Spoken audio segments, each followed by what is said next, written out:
I record this podcast on Gadigal country. I'd like to pay my respect to the traditional custodians. And I'm recording on Wurundjeri country, part of the Kulin Nation. Let's go. I know you're gonna dig this. It's like I've been given like an extra sprinkle of something. You got layers. Yeah, I got layers. I was just thinking, I'm like, we're just such beautiful storytellers. You're making a lot of sense today, girl. No, I'm done. Let's jump into it, honest to God. It's Valentine's this week, and we've got a really exciting episode today. We've got a special guest called Trudy Gilbert. She's Australia's millionaire matchmaker. Cha-ching. As someone who's been very single and struggled with relationships the last 3 years, my own fault, I'm really excited about this episode. I'm really feeling the love this year on Valentine's Day, as previous episodes, not so much. So I'm really excited. Maddie, welcome, Trudy, so much. How are you? Welcome, Trudy. I mean, Brooke, you just mentioned you are alone. Maybe you are the reason you are alone. Thank you. That was very smooth, by the way. I love a segue. It does. But welcome to First Things First. It's such an honour to have you in studio. We have 1,000,001 questions for you. But let's kick off with the book. You Are the Reason You Are Alone. It is that a catchy title in itself. Wow. Yeah. It could be polarising, but also an eye catcher. Yes. Very Tell us hooked about right the now. book. Yeah, look, the book is really confronting, and I wanted it to be that way. There's a method behind the madness. So over the last 20 years, I've been introducing singles, and when I speak to people, there seems to be this common belief that love is this magical, mystical thing that will just happen to you, that you'll walk around the corner, you'll bump into the one, you'll live happily ever after, and everything will be fine. Yeah. But things couldn't be further from the truth. So, in today's modern dating culture, fueled by dating apps, the immediacy of social media, the instant gratification that we face on websites like Amazon and Temu, we're being conditioned to feel that love should be immediate and effortless. And it's really dangerous. We have this mindset of like, well, if something doesn't work immediately, then it must be wrong. And this is so dangerous because it's making people feel stuck. Yeah. And look, it's convenient, isn't it? It's convenient to think that love is this thing that's out of your control, that's out of your hands, so that you feel that you can absolve yourself from any kind of responsibility to it. It's easy to blame things like, I've had bad luck, or I focused on my career, or it's just been bad timing. Whatever it is that you want to tell yourself as to why you haven't found that person, but you're avoiding the reality and the truth, which is you are the common denominator in all of those experiences. And so why haven't things worked? Yeah. And I wrote this book as a wake-up call to kind of tell people, listen, don't live in a fantasy. Don't live in this Hollywood Disney movie where you think that things are just going to happen for you. You can take ownership of your love life. You can make it happen. There are things that you can do to fast-track the process. And when people start taking responsibility, stop blaming circumstances, that's when real change can happen. So my book has these proven practical strategies about how to shift your mindset, how to take action and find love. Because happiness in love isn't something that just falls into your lap. You can create it, and it's easier than you think once you take the first step to actually embrace responsibility and your part in the process. Yeah, wow. I love that you're a straight shooter. You're like, you know what? You have to look at yourself. You're the common denominator in all of these, I suppose, failed attempts at love.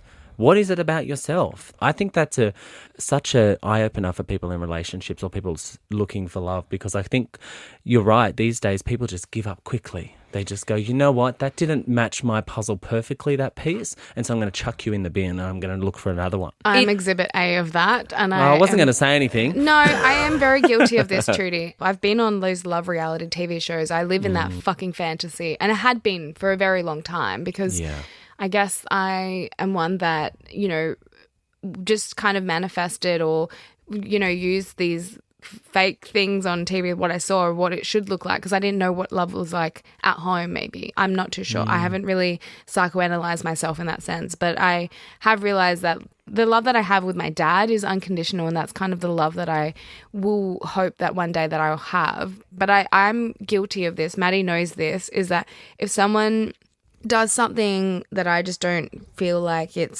doesn't really fit, I don't want to have to guess, like train them, and I can kind of be a little bit dismissive. And I know that I'm like, I need to work on that. Yeah, you exit quickly. I do.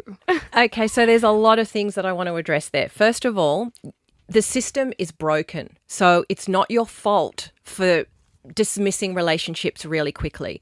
As I said before, we have this mindset that, well, if it's not great, I'll just go back to the apps and see who else is out there. There's this concept of an endless sea of suitors. You go on a date, it was nice, but it didn't rock your world. Oh, let me go see who else is there because there might be someone better. This disposable dating mindset is really dangerous because it takes time to fall in love. 20 years ago, 30 years ago, you would meet people at university, you would hang out, friendships would develop, and then you would fall in love. That's a really great path for a relationship to develop, not this instant way of assessing people, going out on a date, having a long checklist going, oh, would you match me? It's like people are in such a rush to get from the dating phase to the relationship phase. Without and they want, getting to know them at all. Without taking the time because people are so judgmental. The apps force us to make these snap judgments based on very little information. It's an addiction. It is addiction. The dating apps are just like a poker machine. You get a dopamine hit every time you get a swipe. You go back to see if you can get another one. And at the end of the day, you end up feeling empty because you're not getting what you came for. And it's not your fault. You're using a broken system. Yeah. The first dating app was Grindr, which was a geolocation-based app What for one's men that? wanting I don't know what promiscuous. that He knows. And he knows the sound too well too. Yeah, ding ding. Yes, but Grindr, okay. Yeah, so it's based on a hookup culture. That's right. And if you're one of the very few that actually happened to find a relationship on an app, like the 5 to 10% of couples that actually do meet on an app, well, then you're incredibly lucky because it's like your mission statements are world apart. The app wants to keep you there and keep you single because they make money from you, but you want to get off and actually find someone. Isn't that so true? I mean, it's almost like they're trying to make themselves redundant, but not really. It's like their whole concept is that we're trying to find everyone love, but if they found everyone love, then the app wouldn't be what it is. So That's it's right. like I mean, it's cycle. Hinge's slogan is designed to be deleted, but they're just telling you that. It's not it's an because absolute once you lie. actually are in a relationship on Hinge, I've had friends that have told me this, they still get sent emails of, hey, you've got 5 matches, check them out, even when you've paused the app because you want to pursue a relationship. Wow. They'll still Sneaky lure little you and dogs. tempt you back They're in like, because hey, would you like a side chick? Yeah, literally. Hey, the grass is always greener. Come over here. because they make money from you. Totally. 100%. Yeah, I'm guilty of that. Well, I must admit, look, I'm not an avid dater. I never went through the cycle of dating constantly or went through a phase where I went on many dates. I was always a relationship person. So I had a relationship for 6 years with somebody. I got out of that relationship. I was single for 2 years, played the field a bit, went on the dating apps and had a look, but I never dated much. And then now I've been in another relationship for long term. So I don't have much experience in the dating world. But one question that I have, what are some of the common factors for failed relationships that you've seen in your career? Great question. So firstly, people are not curious enough. Yeah. They're not turning up and really wanting to get to know the person. Yep. And curiosity is the beginning of any kind of connection. Yeah. You want to sit down and get to know the person, find out what you have in common, because the goal of a first date is just to get to a second date. It's not to have a complete assessment of where the person's going in life, to ask them all these questions so that you can then, grade them and understand whether or not, they're going to be a potential for you. Yeah. Because it takes time. People unfold slowly. Yeah. You get to know them over time. Like you might have had work colleagues here that you didn't like, when you first started. And then over time you get to know them and they become friends, right? Yeah. It's the same way in love. We're in such a rush to make a diagnosis. So I would say to people, you've got to get curious and then you've got to be playful, be fun, Yeah. have fun, laugh. You want to make the person feel great in your company so that they walk away going, I had a great time. I want to see them again. That's one of your sayings, Brooke, like it's be curious, not judgmental. But are you doing that on dates? And are you doing that in relationships? I do that. I watch Ted Lasso and I love this. And I've always been a very curious person. Like I'm always so inquisitive. That's my I don't know. I think when I was younger, I just asked why so many times. Yeah. So I have no problem with that. I think I do fall hard and I do fall easily. And I shouldn't laugh because that's maybe being judgmental. Yes, you are being isn't it? judgmental because That's maybe judging a little bit. Okay, Yeah. I'm going to take that laughter and shove it up my ass. yeah. No, I'm kidding. No, there's so much love here. I think, I learned off a TV show, there's just this one scenario where he says, if you lead with curiosity, you don't lead with judgment. And if you're not judging, you open yourself up to so many different things. But if you lead with judgment, you are like just creating that like one pathway and you are closing yourself off. And I've always done that with like work, personal life. My dad is the best like example of curiosity because he just asks so many questions, and everyone that meets him, he's just like the best little human, best big human. Actually, he's really tall, but he's so curious about the world, and I watch him and I analyze him in such a way that I want to be like him. And I just wish that other people were curious about my life. But the thing is, and this is the biggest problem I have sometimes, is that people can Google me and they can find out all of this stuff.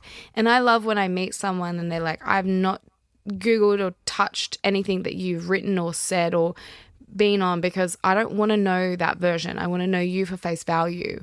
And those people have been the ones that I've genuinely been in a relationship with because they got to know me for me. So I love that. I think we aren't curious enough. And I think that's like the biggest advice someone could take on. And I definitely take that on. Look, it sounds like, you are following in the footsteps of your dad. It sounds like he's a great role model for you.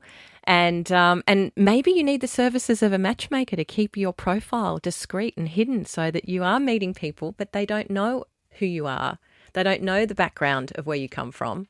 Yeah. It should be something that you get to know each other, as I say, slowly and over time and in different situations. Yep. And, lots of talking, lots of connecting, lots of discussing. There's 3 V's that I talk about in my book, which I'm I literally think taking notes, by the way. Like, I am here for this. You do it, girl. there's 3 V's which I think help people fast track an understanding of what it is that they're looking for. Mm-hmm. And the 3 V's are values, vision, and vibe. Ooh. So what you want to do is you want to look at values. So what are your core beliefs? Do you have similar core beliefs? Are your ethics aligned? If you're really family orientated and that's super important to you, are they? Do you have any religious or cultural beliefs that you want to share with your partner? Mm-hmm. So you've got to look at that first and see if that's lining up. Then look at vision. What's your vision for the future? How do you see your future unfolding? Are you at a stage where, you want to travel more and live overseas? Do you want to start a family? What are your plans? What are your life goals? How do you see your life actually panning out and could it be together? And then the last one is vibe. Do you have a similar energy level? Social compatibility. Do you have similar sense of humor or emotional intelligence or conflict resolution? Once you start to look at those 3 areas, you can get a better understanding of whether this is a person that's going to fit into your life long term. And you can summarize it by asking yourself 3 key questions, which is, do we want the same things? Do we have potential for a future together? And do we have synergy? I love that. These don't go in sequence. Like, these could just be like, you can get the vibe first and then Absolutely. focus on values and then the vision. Like, like these kind of come wherever. They're not in any prescribed order. Yeah. But as long as you have elements of each of those, that's a really important recipe. One thing that I've noticed with my partner, 18 months now, I'm getting to know my partner at a really deep level where I'm understanding his needs. Or, for instance, an example, I know that my partner isn't social. I'm very social in terms of what I do for my work and what I do in my personal life. I've got many friends. I'm always out, doing things. There's a part of me that wants him to be involved in that social side of my life. But understanding him more, I've been able to really come to terms with the fact that that's not what he wants or he needs. And I'm going to sacrifice that part of my life in my relationship because I know that he's not that type of person that's going to be at everything with me. So he's going to stay home and chill. I'm going to go out and do my things. And accepting that about my partner has created this level of Peace. and calm Yeah. in our relationship because I'm getting to know him on a deep level. It's taken time. Yes. In the beginning, I always felt like, why doesn't he want to be a part of my friendship circles? Why doesn't he want to be, super involved? You were angry. You were disappointed. You were like, this isn't meeting my needs. Totally. But now you've gone, okay, well, I accept that. Yeah. He's got so many wonderful things about him. Totally. And I'm just going to give him a pass on this one and say, I understand that that's not you, but it's something that's important to me and I'm not going to give it up and resent you for it. That's right. I'm just going to give you a hall pass and go, I get it, but, this is something that is a core belief and I want to do these things. So there are things where you can be super different, and I think it's understanding your partner and coming to terms with the fact that is this something you can sacrifice in your relationship or is it going to bring you grief, or constantly bring you grief.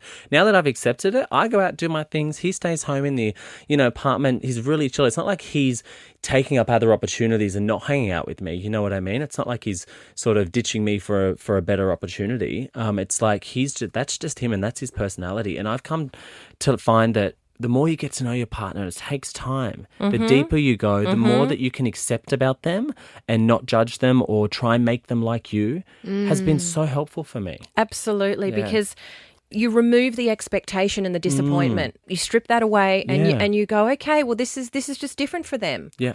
And it does take time, and that's what relationships are. It's compromise. Yeah. It's understanding and valuing and going, okay, well, there's these wonderful things and this, I'm going to compromise on this. Yeah, yeah. And another thing that I've noticed as I've gotten to know Danny, his name's Danny, is that, not everything needs to be a battle. Like I find that sometimes even if you have differing opinions or you want different things from a certain scenario, it doesn't need to be a battle. I can have this and he can have that and it still work, you know what I mean? And I feel like that's been like an eye-opener for me that, the more that you try not to sort of fight the battle of your individual wants and needs, like I find that it's been so helpful. You've just defined parenting. Oh, there you go. Okay. I love so that. am I the dad? No. Parenting is when you pick your battles. Yeah, pick your battles. Every day could be a war on everything that your child does. Yeah. But you go, okay, I'm not going to yell at you for spilling that milk when I have to discipline you about, Totally. leaving your room in a mess or whatever it is. You have to pick your battles. Yeah. That sounds like, Maddie, that that's a great parenting advice, and you're kind of moving into that. If you're learning that in your relationship, you're just going to take that into your, when you become a dad. That's great. I'm super excited. I feel like the best job in the world would be to be a dad. And so I know I feel like that was my dream. But let's swing it back to the week of love and Valentine's Day. Well, no, I wanted to touch on, because Trudy touched on all of those things, and I was thinking of love languages, like acts of service, physical touch, blah, blah, blah. Words of affirmation. And gifts. Do you think these matter in a relationship? And that compromise is like, oh, well, you're an acts of service person, but I'm like, that conversation comes up a lot in dating from what I've noticed. Look, it matters if you want to speak effectively to your partner. Yeah. Now, what I mean by that is that if you are speaking to them with a language that they don't want you to talk to them in, it's not going to have as much effect as if it would where you chose what their love language is. So if my love language, for example, is quality time and physical touch, okay, I need a date night with my partner, we go out, have a romantic evening, and then we spend time together. If he didn't understand that about me, and he does, so that's a tick for him, and he gave me a gift, that would be nice, but it wouldn't have the same impact as if he spoke to me in my love language. Yeah. So you need to know what theirs is to have the most impact in making them feel special, because otherwise you're just talking to them in a different language that's just not going to, that's why be it's as powerful. Love languages. That's right? it. Yes. So find out what theirs is, and don't assume that theirs is yours. Totally. Yeah. Because that's not the case either. Because there's receiving and giving. Is that right? There's receiving a type of love language, and then you might be different and how you give love. That's right. I'm an acts of service lover, but how I receive love, I think I need consistency and time. So quality time is my peak. Because I'm not also physical affection for me, I didn't get it. So I'm like, meh. But people need that, and I've had to adjust mine to give that because I don't know what it's like to constantly. But it's a love language. So you have to get on the same page of how do you receiving figure and giving. them out? I know, because that's the thing. for me, it's probably as easy as going, well, what makes you feel loved? But it's hard because I think that I can feel a sense of love in all different ways and all different parts of those languages. Like, for instance, physical touch, gift giving, acts of service, quality time. For me, they would all feel like love. So it's like, how do you narrow it down to be like, this is how I truly receive love? Well, people will generally have two that they feel the most connected to. And who came up with this? Because two doesn't seem like enough for me. I'm like, I want them all. There's a book on it, isn't there? There's a who's the author? We'll probably put it in the show notes, maybe. Yeah, so that you'll normally have two, and it's just trial and error. You know, like I was actually at a dinner party with friends not long ago, and we had this discussion about love languages, and it was really funny because these are two of my closest friends, married couple, and she was saying that her love language is gift giving, and her husband turned around to her and said, "What? I didn't know that." She's like, "Yeah, if you bring me home a bunch of roses, that makes me really happy." And he's like, "Oh my God, I never do that because I just think that, they're just going to die and what's the point? I'd rather, take you out to dinner." Yeah. And they had been married for 20 years Wow. and he didn't know that her love language was gift giving. Wow. Can it change is the question. So like over that time, like, you might think one thing and then you're like, oh, I actually really enjoy this. Like I actually really enjoy gifts. I thought I was an acts of service person, but now I'm like, you know what? I like gifts. Who doesn't like gifts, honestly? I know. Like, come on.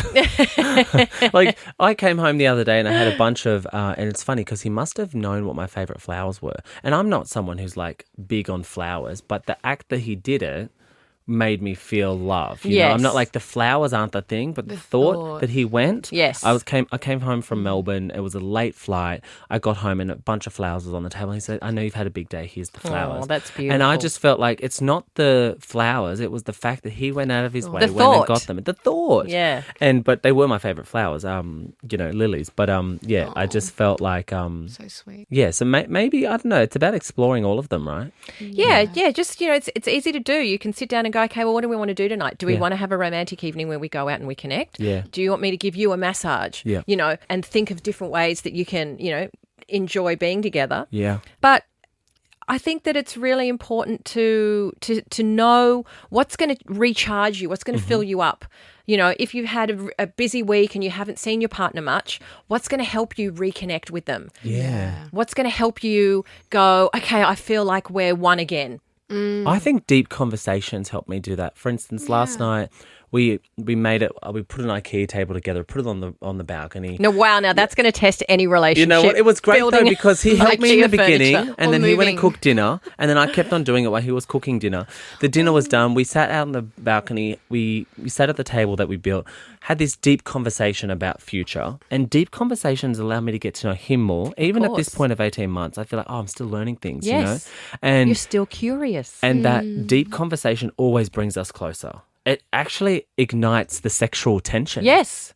between us. So it's like we feel really close to each other after those moments. Of course. It's Well, quite interesting yeah. because men connect through sex Yeah. normally Yeah. and women connect through conversation. So when a couple is normally, wanting to reconnect and the man will want sex Yeah. in order to do that, Yeah. the woman will go, well, hang on a second. We haven't spent much time together or conversed. I'm not ready to have sex with you yet. Yeah. Because I need that conversation to get me connected to you to then want to have sex. Yeah. So it's interesting that Yeah. there's that difference, but you're finding that, you connect through conversation. I've got one question before we're going to go back around to Valentine's Day stuff because it is Valentine's week, but I've got one question.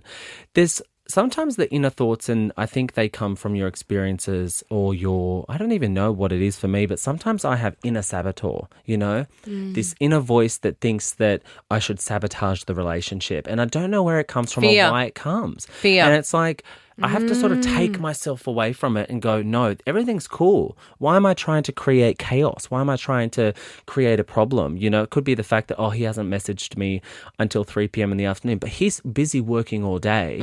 And it's like, to me, it becomes a mountain out of a molehill. And so there's this inner voice that sometimes steps in to my relationship that goes, he's not giving you enough. He's not doing this. He's not doing that. Do you have any tactics or strategies where you can just eliminate that voice, or not eliminate it, it's probably always going to be there, but to work with it? Don't just shut it down. Shut it Ignore down. it. Just say, talk to yourself and say, listen, I know he loves me. He's busy. He'll call me later. Yeah. Just Yeah. give yourself that self-talk. Yeah. Because it's fear. It's fear. fear of being vulnerable. It's fear of not knowing the messy reality of human connection. You know, so you've just got to go, well, that's okay. Yeah, and not doing the tit for tat, right? So it's not, oh, he hasn't messaged me, so I'm not going to message him. If you feel to message, just message. Because sometimes it's ego for me, you know? Like, and that's just a silly scenario. But I think I'm learning more about myself, trying to navigate this relationship in particular. And also, not everything's going to be 50-50, you know? Like, and I think that's something that I've come to terms with. It's like, I can't expect 50-50, especially when there's different playing fields or the goalposts for both of us are a little bit different, you know? So, I don't know. I'm learning a lot about myself as well in a relationship. That's fantastic because that's what happens. Yeah. You learn just as much about them as you do about you. Yeah. Because you're in these new situations. It's evolving. You're learning. You're testing. You're growing. You're discovering, and that's exactly what's meant to happen. Sounds like a really healthy relationship. Yeah, and one thing that I've currently been working on is not trying to see, you know, that this is forever, forever, forever. And it's like that whole thing of putting so much pressure on the relationship that it's going to be the one and only person you love forever, and that you see it's already the path, you know, you see the path already, and you put pressure that you have to make it to the end. Like for me, stepping out of that and going, live in the present, live day by day, be with my partner, who knows what the future holds, has been really helpful for me. And I think that contradicts the idea of marriage in a sense, but for me, it's been really helpful. So not putting pressure on the relationship to be the be all and end all of like why you're in it. The reason I'm in it is because I love you and I want to be with you. But it's not because I am putting this pressure on it to get to a certain point, you know? And so that's been super helpful for me. I think that once you realise it's a daily choice that both of you make to want to be together is something that makes you appreciate each other. Yeah. And go, okay, well, I've made a choice today. I want to be with you. Yeah. And you don't need marriage. You don't need a commitment, you know, in order to do that. You just make that daily choice. Yeah. I received this advice like maybe a few years ago, or I don't know where I heard it from, but it might have been even my dad again. Sorry, not to mention him, but he's such a beautiful man. But he said to learn how to love in a relationship is also to learn how to fight with your partner. So like actually you can fight per se, but you know, knowing how to do that in a healthy way. Like that. It's inevitable. We're always going to fight. Well, yeah, like, you know? And it doesn't always have to be like a negative fight. You know what I mean? Like, to learn There'll always be conflict, Yes. and what you have to learn is how to resolve that conflict effectively. Yeah. pretty much, yeah. So everyone will have different strategies, you know, different needs, but you need to work out what is best for you and your partner. Yeah. So my question is, what's the best way to resolve an argument with your partner? Like, obviously, firstly, Calmly. But it listen. depends on your partner, right? Because, for instance, in my relationship, I know that Denny doesn't like to resolve immediately. He needs time. He needs time. And I'm the yapper. I'm like, no, we need to sort this out right now. I'm not going to bed unless we have a resolution.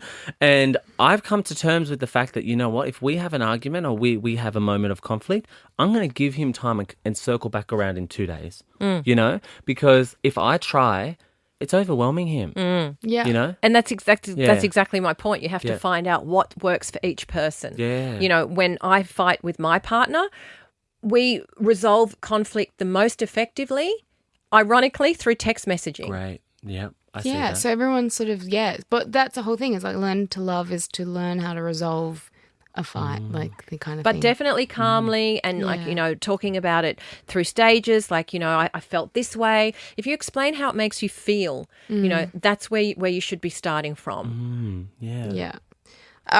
No, it's Valentine's Day this week and couples that listen to us, singles that listen to us, a lot of queers that listen to us. What is the best advice that you'd give to people who really kind of dread this week? You know, give them some hope, give them some love, give them like some tips. Obviously, we've unpacked so much already. I feel like I've learnt so much already. But what would be your advice, Trudy?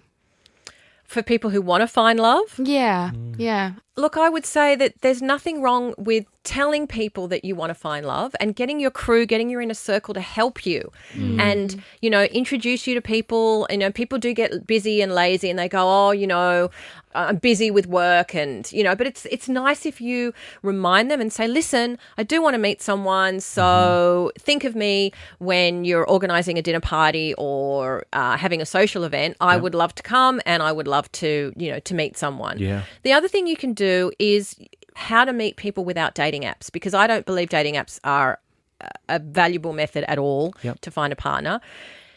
There are lots of things you can do to meet people in other ways. Run clubs are the The top. new dating app. Yeah. Other new dating app. It's sort of like everyone goes to, you know, outdoors, run club. It's a healthy thing. Yeah, it's perfect Yeah. because you're meeting people with similar values. They value health and fitness. Yeah. You can then go and do other things after the run. Coffee. You can extend. Yeah. You can call them and say, hey, let's go for a bushwalk. Yeah. You know that they're into health and fitness. Yeah. It's a great segue Yeah. to share more interests together. So common hobbies, interests, like if you like pottery, go to pottery things. Absolutely. by yourself. Invest like- more time in Go to a doing library the if you like things that you reading. like. Yeah, I love this. When you are going on a date, what is some advice on how to prepare for that moment and what questions are crucial in a date that allows you to sort of be curious? Great question. So how do you prepare for the date? First of all, don't be in a rush. Don't rush home from the office or work and then, you know, you've got 20 minutes to get ready and run out the door. You really want to kind of just get comfortable, be prepared for the date mentally, emotionally, be excited by it. If you're a woman, maybe you want to have a bath or put on some sexy music and get a nice outfit. And it's really important. I always tell people have like 2 or 3 first date outfits already decided so Ready. that you don't need to worry about what you're going to wear. That's great. That Great box advice. is already ticked. It could be a pair of jeans, nice heels and a classic top. For a guy, it could just be a really nice shirt, nice pants and, you know, Yep. cool shoes. Ready to pull out. Ready to Yeah. pull out. It's a no-brainer. Yeah. And then when you're there, I'm really against people having like a checklist of things that they want to ask. You know, how many kids do you want to have? When do you want to have kids? I You have a know, lot of where do you want to pressure. live? Do you have a nice car? Like all of these questions are irrelevant. You just need to get to know one another and find out what you have in common. Yeah. Do you have common values? Do you want the same things in your future? Is there a synergy? Is there a playfulness? Is there Yeah. banter? Yep. Do you like their company? Do you feel good? You know, it's about getting to that next stage, Yeah. date number 2. Yep. So date number 1 doesn't have to be all that long. You know, it could be an hour, it could be 2 hours. A lot of my members, they do say to me, oh, you know, we went to the restaurant, we were the last ones to leave, which is amazing because, you know, they had all these things to talk about, all these things in common. And that's what we do. You know, the background work is that we will match people with all of this alignment already. So we know that they're going to talk for hours because they have these common interests and values and life stage and energy levels and all of that's kind of predetermined. But when you're meeting people on your own, in your own capacity, yeah, it's just about getting to know one another and being playful and fun and laughing because, you know, it shouldn't be too serious. It Yep. should just be a catch up and find out what you like to do together and see if you want to hang out again. I love that. I love that too. Yeah. I've got one more question because I want to get some goss. Okay. Do you have any high profile clients and are there any celebs that you work with that like you match under the radar? So the answer is yes. Yeah. I have worked and do work with high profile individuals. Yeah. I've worked with 2 billionaires, an Olympic athlete, media personalities, famous authors, entrepreneurs. The list goes on. Politicians. I've worked with a cross-section of people who are Yeah. very, very well known in the Australian public. 2021's Bachelorette Brooklyn. You will be on that list, I'm sure. I will be. If this doesn't work out, it's fine. I'm coming to Trudy's house. I'm going to knock on her door and be like, girl, I'm the reason I'm alone. Sort of. Let's Come go. on in. And my celebrity clients, they either want one of 2 directions. One, they want the person to know exactly who they are before they agree to go on the date so that there's no confusion Yep. and that the client is understanding of you know, that person's history, what they come with, what the relationship might involve, you know, being in the spotlight and so forth. And then there are others who actually don't want them to be told so that they have the opportunity to meet and establish a connection before they know of their history. Yep. So it's interesting. You get 2 sides. Yeah. And have any high profile? I'm sure they have. There's been many successful matches. Many. I've been doing this for 20 years, so I like to think I'm quite good at what I do. But I can. Amazing. I was just thinking, I'm like, oh my God, like, sorry not to cut you off, but I'm like, you're in a beautiful relationship. I'm assuming you said you were married. Yes. And you're in a relationship. Can I just ask why you went into this work? Like, was it just because you wanted to see other people happy, or you just love like me? Like, why? Look, it's a really funny story that I didn't grow up thinking I want to be a matchmaker. It wasn't something that I dreamed of. Like you, my dad is, I'm really close with him, and he was a business owner. So growing up, I saw him go out, and he loved what he did. He was a sales agent for clothing. So he would go and meet all of his buyers and show them the range. And one day I went with him, and he just had fun. He had fun all day talking to his clients who were like friends. They would have a laugh. They'd have a chat. He'd do some business. He'd go on to the next one.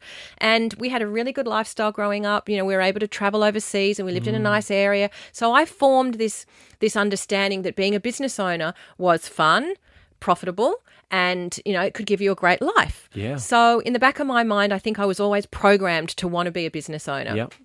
And I lived overseas for 4 years. I lived in Italy, and I had a business there teaching English to companies. And I came back home. I was 29. I was ready to, you know, to settle and have a new business here. And I was reading a magazine in a cafe, and I read about this high-end matchmaker in New York who does exclusive matchmaking. And it really got me interested, and I thought it was fascinating. She charged an absolute premium, like $50,000 US to find you your life partner. She was based in New York. Is there an insurance policy? Like, if it doesn't last more than 3 years, you get your money back? 30-day return. I don't think so. And she was quite in your face, and it was a really interesting read, but it got me thinking, well, look, you know, I grew up in the East. I went to university. I enjoy certain things like travel and culture and learning and growing. And I wanted a place, I wanted to create an agency where people could come and know that they would meet other like-minded people, because there were dating agencies around, but it was too vast. It was too broad. There was too much possibility of non-connection because there weren't enough things in alignment. Okay. So I did research and found that in the US and the UK, executive dating was really popular. And I started that here. So I was the first to kind of have this brand of matchmaking professionals and entrepreneurs and business owners. And it was successful from the beginning. Wow. I feel like that's it must be exciting as well when you see it. There is no greater match. high than getting a phone call. Oh, we're engaged. We're married. We're going away. I'm meeting his family. I'm taking her to Europe for summer. Like that, the relationship is progressing, and that you know that you've made a huge impact in someone's lives and finding them love and having children. Like there are hundreds of children out there now because we've created a union of two people coming together. Oh, I love that. That's beautiful. Well, speaking of two people coming together, I feel like that's what Valentine's Day is about. Yes. I hope all our lovers that are listening to the pod have an exceptional Valentine's Day. And you know what? If you're single and looking for love, where can they find you? They can find me at trudygilbert.com. I have the book is available on that website, trudygilbert.com/book. And there's also the course on how to date without dating apps. Oh, if you want to delete them forever, which I would encourage you to do. Cannot wait to send your book to my best friend, Aisha. If she's just listening to this episode, this book is for you, girl. And I'm going to buy the book and send it to Brooke. Look, as you read it, think of me as your big sister wanting to step in and help you, because, you know, there are things that you might have got wrong. Trudy, I want to do your job. Girl, can you hire me? I want to learn all this stuff, and I want to do it for all my friends and all my listeners. I love this. This is such a beautiful episode. So thank you so much for coming on. My pleasure, guys. It's been great to be here. Big thank you to You Trudy are Gilbert. so awesome. Yeah. Great. Thanks, guys. We'll see you next episode. Bye. Bye.